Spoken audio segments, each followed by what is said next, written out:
limbs, both limbs, limbs on same side and all that, can actually see the child coming down with paralysis. If the paralysis occurs around the respiratory muscles, you see the person struggling to survive. Polio is a virus that can cause paralysis. The majority of the diseases don't come to limelight. So you can see children being infected, about 80% don't come to limelight. But statistics is so beautiful that you will now see these few numbers that are not coming to limelight. To the woman, to the mother, like you as a mother now, if your child is paralyzed, even if anybody tells you there is 1% of the entire population, 0.0% of the entire population, to that mother is 100%. Your child is paralyzed. Let's say the child survived, the child is paralyzed. To you, that statistics of 0.00 something is 100% because it's your child that is paralyzed. So that's why it is very important, because like the market, you don't know who head you're going to throw something on. Your mother might be in the house and she tells you, okay, my pikin, you rushed out, you want to go and buy something. Before you know, she's okay, she wants to rush to the market and buy something.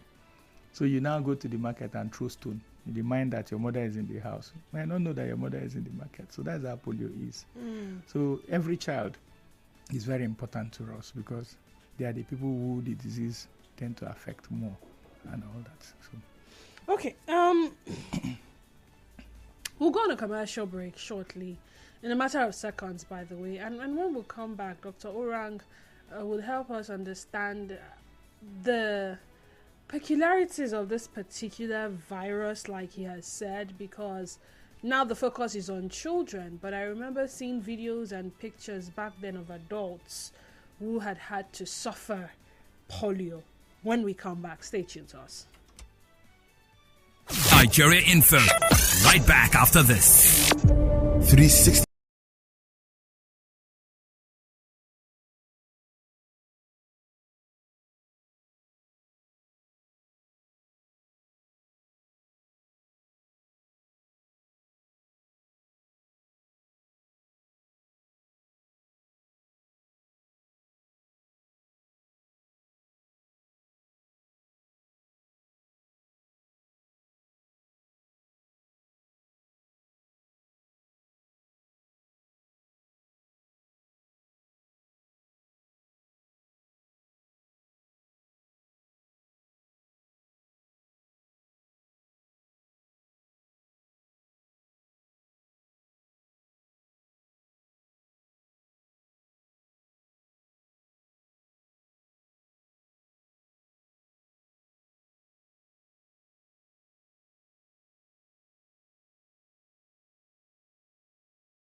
Before we went on the break, and I said, yes, now the focus is on children, and the prevention is better than cure mantra or motto came to be. However, we've had adults, that time it was pictures of adults who, funny enough, didn't know what was wrong with them at the time. In fact, if there was ever a time people accused witches and wizards, village people, something, I think it was that particular something, and they run from plat to post, look for a solution. In fact, I know someone who would have died because of the ignorance, right, on part of the parents at the time. They didn't know it was polio at the time. Maybe there was no name for it at the time. Maybe there was. And till today, the person is very much alive. But when you look at the person physically, damage had already been. Yeah, it already occurred. So at what time did we start this fight here in Nigeria? Because it's polio day. We go back very beginning. So we know how far we have come. And of course, where are we currently in the fight against polio? Before we move to seeing like the theme of this year's celebration and all. You're looking at it, it's a global mission to reach every child. Global mission to reach every child. So, but going back history, you want to bring us back to immunization.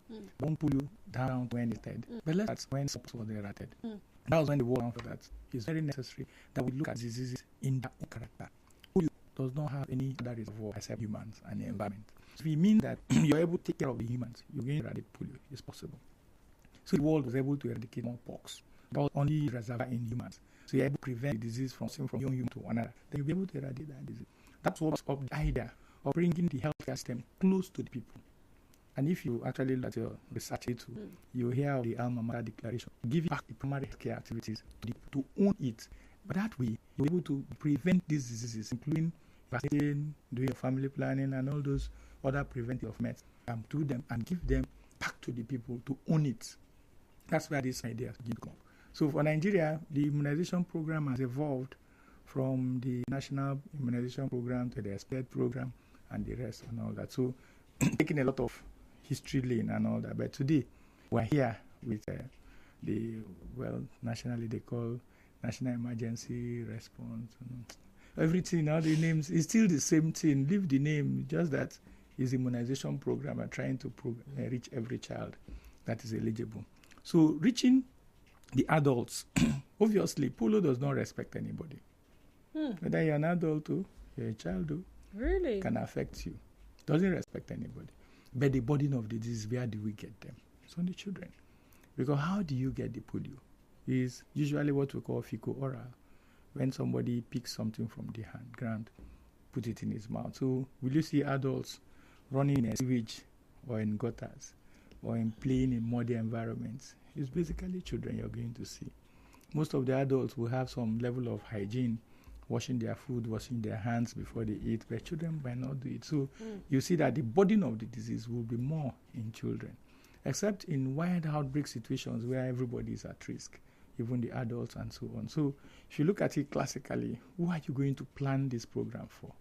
The adults who have some high level of hygiene, or who are not going to play in the muds, who are you going to protect? You want to protect the children who, as they are creeping, they are picking things and putting into their mouth and the rest of all that. So that's where the burden of the disease is. So the program is focusing on these persons that will have more of this disease in them. For me, I call them the unopened envelopes. Somebody has sent you a letter, you've not opened the envelope, so you don't know the content. That's how the children are. Well, for an adult that is 50 years, he has almost spent his life now. So you have seen the bad side and the good side of him. There's nothing more he's going to tell you anymore, apart from pretense. So that's why we focus on this group of persons. I think I've answered your question. What really are... Because while we have this conversation, we need to factor in things like people that... those in the rural areas, those of us over here, those people that sometimes may not be exposed to this kind of information to know. I mean, in 2024, we still have areas that are struggling with their healthcare system. They don't have access to basic healthcare, no functioning hospitals and all of that. So imagine someone gives birth in those areas. What's the first medical attention the person receives as the one who has given birth and the newborn baby and all that? So maybe we want to also consider some possible risk factors, if any, before, of course, we go down to the vaccinations or the immunizations, as you have said. Well, in River State, well, let's not use another state as example. In River State, classically, we are divided the entire states into catchment areas for health facilities. I think about 89% of the wards have health facilities. Some wards have more than 1, 2, 3, and just almost like less than 20% of the wards don't have health facilities. So those 20% of the wards that don't have health facilities have been divided into catchment areas of these particular health facilities. So all that is needed now is some level of high-level social mobilization, mobilizing the communities to have high level of health-seeking behavior. Health-seeking behavior, I mean, you want to deliver. You know that the best place to deliver is to actually have access to a skilled birth attendant who would look at the pregnancy and deliver the baby. So, but peradventure, you don't have those facilities and you're able to deliver elsewhere. the first thing is probably to seek medical attention, to look at the baby and the rest of other stories, because majority of the issues, for me, a woman dying from pregnancy is not an illness. It's a normal physiological process. So the woman does not have any reason to die from that process. So if we have health services that are close, we should encourage our people to make use of the health facilities. I think that will reduce these long stories of this now happened, like you said, the witches, like even me, they've told me when I was small that the gods had something poured on you, so they have to do a lot of other sacrifices to make you, to clean you. But the gods are not coming out now. It's the diseases. So we have understood that those things that are referred to as the gods are your grandparents quarreled with somebody or your mother quarreled with somebody. Those things are truly not the spirits. They're actually viruses and bacteria that are actually affecting us, and we are now attributing it to the spirits. So if a child wasn't taken care of very well, the child would die likely. So it's not because the woman's husband has a new girlfriend. That's why the child now died.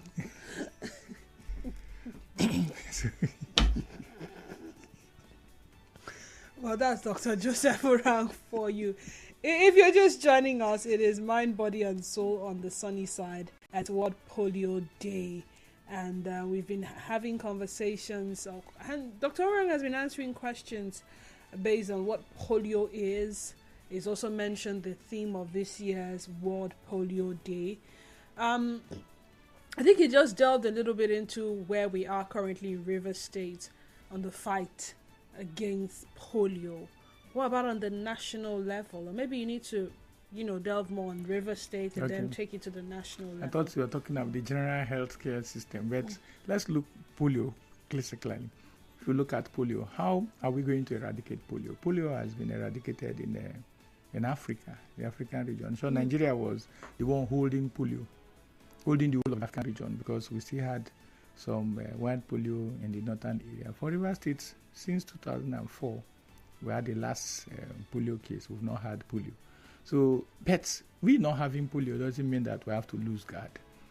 At the world level, it was Spain before, in most recent times. Spain means Pakistan, Afghanistan, India, Nigeria. India now left. They certified India free, polio free. So it now became PAN, Pakistan, Afghanistan, Nigeria.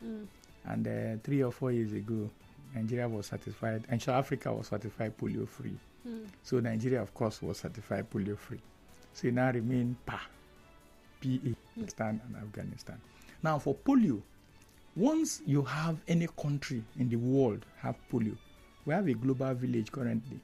So somebody can be in Pakistan today, by tomorrow morning is already in Nigeria. So if you have the disease, you can actually move it down to any part. So the world is not completely safe. So we don't need to lose guard. Currently, we're not talking about smallpox vaccination. Why? Because everywhere in the world, there is no smallpox. You've not heard of any smallpox case. As a medical doctor, I'm not sure I saw smallpox anywhere.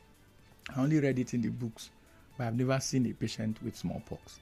So once we get to that level where we're not seeing polio has been fully eradicated, then we can be thinking of other diseases to chase those diseases. But for now, if you lose guard, what will happen is polio can be reintroduced into the system. So we need to continue with our strong surveillance system. Strong surveillance system, we look at what we call a big coverage like this. Let's say you're a fisherman, you go to fishing, you go and throw your nets, and you're looking for tilapia as a fish. So you're not going to go into the river and say, tilapia fish, come and fall my net.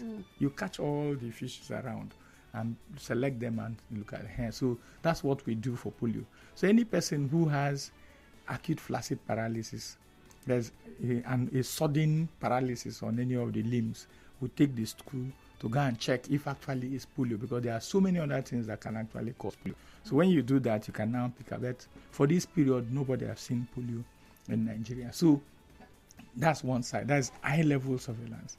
On the other angle, immunization. We need to ensure that the routine, we call them basic immunizations, are given to the children. Anytime we have opportunity to vaccinate 0 to 5, any amount of vaccination we have given is just encouraging the child to develop more immunity and be stronger and be well protected against the disease.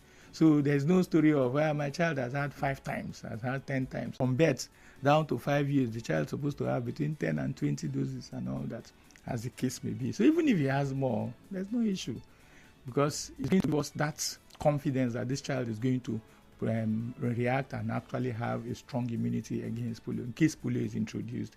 So in preparation for that, we will need to continue to vaccinate our children. And that's what probably the commissioner was talking about by the fact that we have opened up the entire access to everybody, every eligible child. Currently we are looking at under 2, every eligible child should get to the health facility, or when you see our immunization team on the field, they should be able to allow them to vaccinate their own children.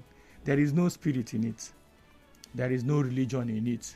I'm a Muslim, or I'm a traditionalist, or I'm a Christian. Or I should be able to have access to vaccinate my child to protect against the disease. After all, the Bible said, there are no physicians. There are no balm in Gilead. There are no physicians. So I don't know why any person will come out and use religion as an excuse for not to take the vaccines. Then the story of the anti-vaccination group, those ones who don't produce anything, but they criticize everything. You understand? So come up and say, oh, they want to make people sterile. They want to do this, they want to do that. All those things are just myths. And I don't know how they used to get those videos. They just get videos from somewhere. They say in China, 10 people have died. Those 10 people don't have relatives. They don't have sister. They don't have brother. And they're just there. It's only them that will just come out and just die by themselves. So those things are not real. For anybody to bring out any vaccine, any country to accept any vaccine, it would have gone through some rigorous testing processes, do all the clinical trials, and you are going to be certified that this thing is safe for anybody to use. There is no country that is so wicked that will bring in vaccines to kill his own citizen. That's madness. It's not possible. Okay. Did I answer your question? Yes, you did. But then one more question before I open the phone lines. No problem. You talked about the anti-vaccination group. I thought it used to be a thing of the past because, back then when we see you're on the field, so you'll be able to help us answer the question between then and now, the level of receptiveness among parents for their children to be vaccinated. We see these immunization officers, they go from door to door, street to street. They even go to religious centers, churches, you name it. And at least the church I attended, there will be an announcement that there are immunization officers on ground. Avail your children to be vaccinated between this year and that year, on that this year and all of that. But some parents will outrightly say, no, my pikin, no go take. They come to houses, you see them with their kick polio out, whatever. I say, madam, do you have any child? How old is the child? They want to vaccine. They close the door, rush. So carry come off for here. So how receptive are parents these days, at least from your field reports and the field officers on ground, to vaccine? Okay, clearly, to be fair to people in this part of the world, the southern part, because we've done a lot of comparative studies between the southern part and the northern part.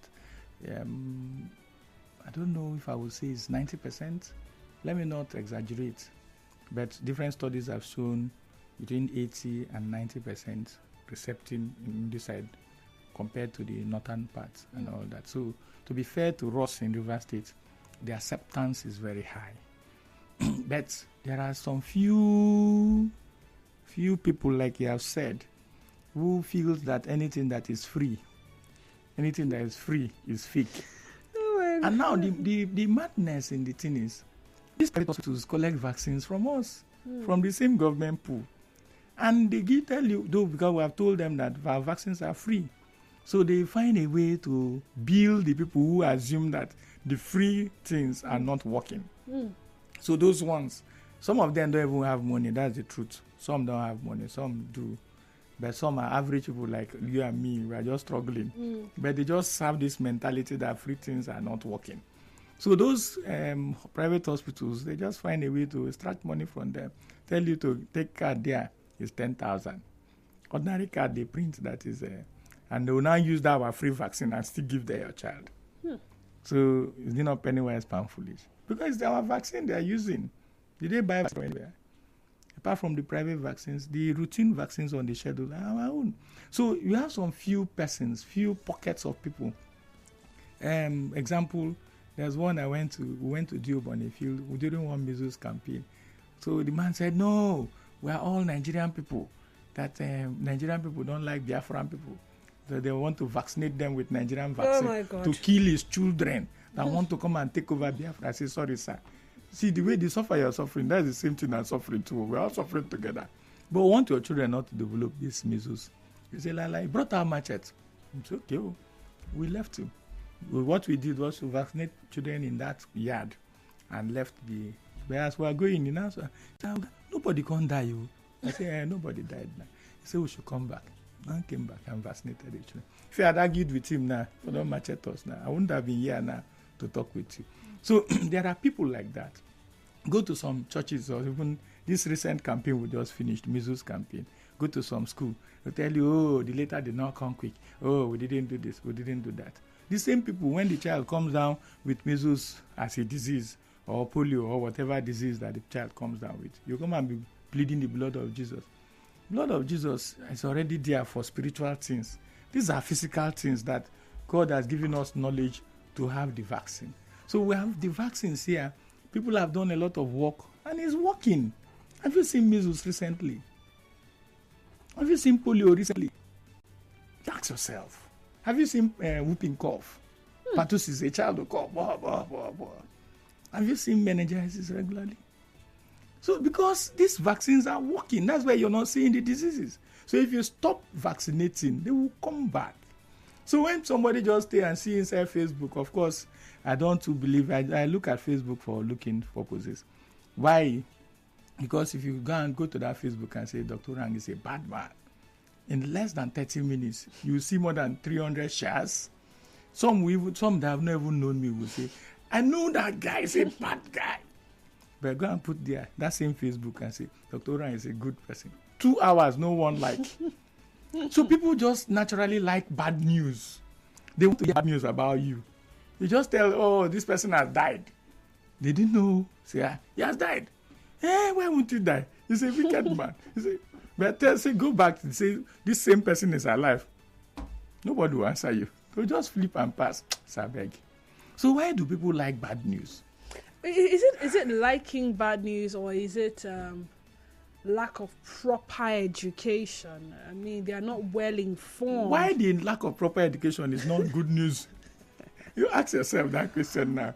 So somebody will look at you know how you, for instance, I'm not trying to hold brief for anybody, but you know how as a parent you never went through certain things, and maybe you turned out fine. And someone comes to you and says, we want to give your child vaccine. Why? We want to prevent this thing. Why? They say, me, when them born me, they no do what do so. See me, I did kakaraka, nothing do me. Leave them.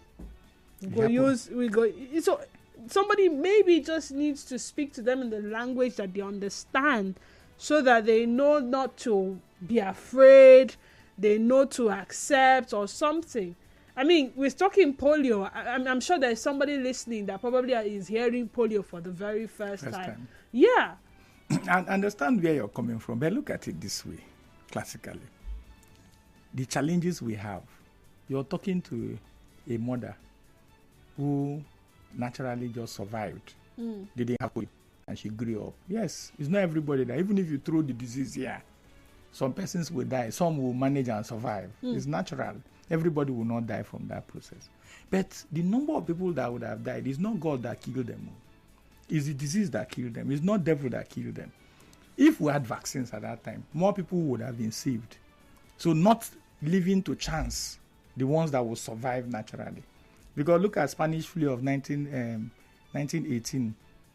1918, when Spanish flu occurred. More than 32 million persons died. Why didn't the whole world die? Everybody didn't die. So even if you allow COVID of 2019 without any intervention, some will survive. But just that the number of persons that would have died would have been more. So that's what we're trying to say. And look at this side or this other side. Go to clinical medicine. You have malaria, you come and see the doctor prescribes to you, you refuse to buy your drug. The next time you come back, you say, but you've not bought the drug now, please go and take the drug and come back before I will even listen to you. But in public health, in immunization, you're trying to tell a mother that her daughter, who is 9 years old, should take a vaccine that will prevent a disease that will manifest in 35 years' time. When the child will be 35 to 50 years, that's when that cervical cancer will manifest. She will tell you she has blood of Jesus in abundance. You're telling a mother whose child has not had polio, Madam, see, this 2 drop I will drop now will prevent your child. In case polio comes, the child will not have polio. She will tell you blood of Jesus is there. The whole of my family is covered with the blood of Jesus. By the time you finish spilling the blood of Jesus on these preventable diseases, what if when the real spirit comes? Well, what will you use? The blood of Jesus are finished at that time. So that's the concept. Look at it that way. Then you will now understand the struggles we are struggling. You're not seeing the person is not sick. It's only person who is sick that looks for intervention. Is there a treatment for polio when eventually? There is no treatment. It's prevention, good hygiene, and vaccinating. Which other treatment do you have? So if someone comes down with polio, there is no... It comes down, the paralysis is permanent. There's nothing that changes except you start doing those physiotherapy, adjust legs and all those things. Do you want to take those stress to do those things? So that's why I say the best method, like you are sang in that music, is prevention. Prevent the disease from occurring. All right, I think I can take 2 calls before we wrap up. I have been having this conversation with Dr. Joseph Urang, River State Immunization Officer, State Primary Health Management Board. We're live, by the way, on Facebook at Nigeria Info PH. So maybe if you missed out on listening to everything he has said from the very beginning, you can always go to our social media handles on X at Nigeria Info PH and Facebook page Nigeria Info 90.3 PH, and you listen and be a part of the conversation. You can still drop your comments, by the way. In the meantime, the call number is 0817-923-0002. Again, 0817-923-0002. We also have 0817-923-0003. That is 0817-923-0003. WhatsApp and Telegram number remains 0809-0306416. Nigerian Info, good afternoon to you and welcome. Go ahead. Okay, my only just question. Can lack of good diet cause polio? Okay. Because if you watch, you see some parents, as you come as a medical personnel or mobile medical personnel, now to tell them with the anger that their children are hungry and don't have anything to eat, it does cause them to become angry because of the condition of the country. So can lack of good diet cause polio? Thank you. Okay, good diet is very essential. The person you're even angry with now, that person too might not have eaten. So the economy is not affecting only the mother who has a child. Even the one that is coming to you too is already facing the harsh economic situation. But good diet will actually help improve immunity, but it's not going to cause polio, because polio is caused by that polio virus, not by malnutrition. But malnutrition will worsen the disease because the immunity will be low. Nigerian folks, and welcome. Hello? Hi, good afternoon. Go ahead. Hello? Hello? Okay. The hello It's Ray Queen. So, last question before I let you go. Would I call it the age range for vaccination for polio? Well, so that people who have not will probably take advantage of yes. the window, since the vaccines, of course, are free, like you've always stated. We are using the opportunity, every opportunity we have, to re-emphasize on what we call the robust routine immunization, because one of the strongest things that if we do rightly, we'll be able to kick polio permanently out of the country and the states. So at birth, we expect the child to take the 3 sets of vaccines: the BCG for TB, the OPV for oral polio, and the hepatitis B. Then we expect the mother to come back with the child at 6 weeks And that 6 weeks, we take pentavalent vaccines that have protection for 5 diseases: the polio, oral polio vaccine, and injectable polio vaccine. The one for meningitis vaccines, we call it PCV, pneumococcal conjugate. 10 weeks, they come back again for another series of same set of vaccine. At 14 weeks, they come back. Then 9 months, they come back for measles, men A, and yellow fever. Then at 15 months, they come back for measles second dose. So if you do that, you've seen that the schedule is under 2. So every child that within under 2 years, we expect to visit their facility to take these vaccines. But during campaign, we look at where the burden of the disease is. So for polio, we usually do 0 to 5 years, 0 to under 5, 0 to 59 months. And that's the age range we run. Okay, we'll go on a commercial break. When we come back, we'll say our goodbyes. Just stay tuned to us.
What's from you, Dr. Joseph? Thank you very much for having us. Sorry for the traffic that delayed us.